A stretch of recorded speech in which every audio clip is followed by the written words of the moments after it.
السلام علیکم ورحمۃ اللہ وبرکاتہ۔ لاکھوں کروڑوں درود و سلام و حضور اکرم صلی اللہ علیہ وسلم اور ان کی آل پر۔ اعوذ باللہ من الشیطان الرجیم، بسم اللہ الرحمن الرحیم۔ آج ہم آپ کے سامنے پیش کرتے ہیں کہ جس شخص کے اوپر جادو یا تعویذ ہو تو ان کا اتارا، ان کے اثرات کو کیسے وہ ذیل کرے۔ وہ ایک وظیفہ ہے۔ وظیفہ یہ ہے کہ 7 سلام جو کہ قرآن پاک میں ہے ایک بار پڑھیں۔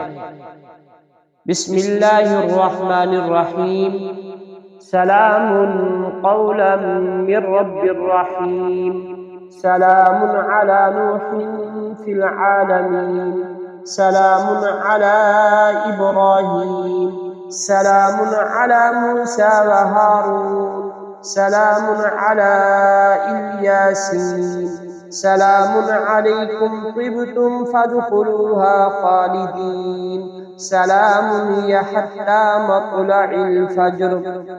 یہ 7 سلام ہیں جو قرآن پاک میں ہے، اور اس کے بعد آیات شفا جو 6 ہیں وہ بھی پڑھیں۔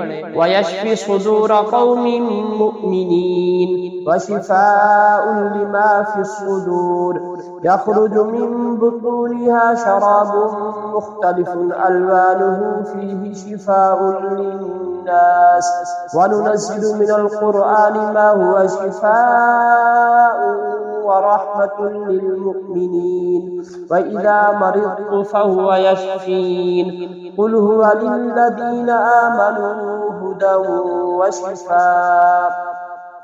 کہ جس شخص کے اوپر جادو ہو یا تعویذ ہو تو سب سے پہلے 7 سلام جو آپ کے سامنے تلاوت کی گئے ہیں اور اس کے بعد 6 آیات شفا، ان تمام آیتوں کو پڑھ کر اپنے اوپر دم کریں اور پانی پر دم کر کے پانی پی لیں۔ پھر سرسوں کے تیل کے اوپر دم کر کے روزانہ رات کو آنکھوں کے اوپر، کانوں کی لو، ماتھے کے اوپر اور ناخن اور ہاتھ کے ناخنوں کے اوپر لگائیں۔ انشاءاللہ سر اور کندھوں کا وزن ختم ہو جائے گا۔ یہ 7 دن عمل کریں یا 11 دن عمل کریں تو اس عمل کی برکت سے، اس وظیفے کی برکت سے جس شخص کے اوپر جادو ہوگا یا تعویذ ہوگے ان کے اثرات ذیل ہو جائیں گے۔ وما علینا الا البلاغ۔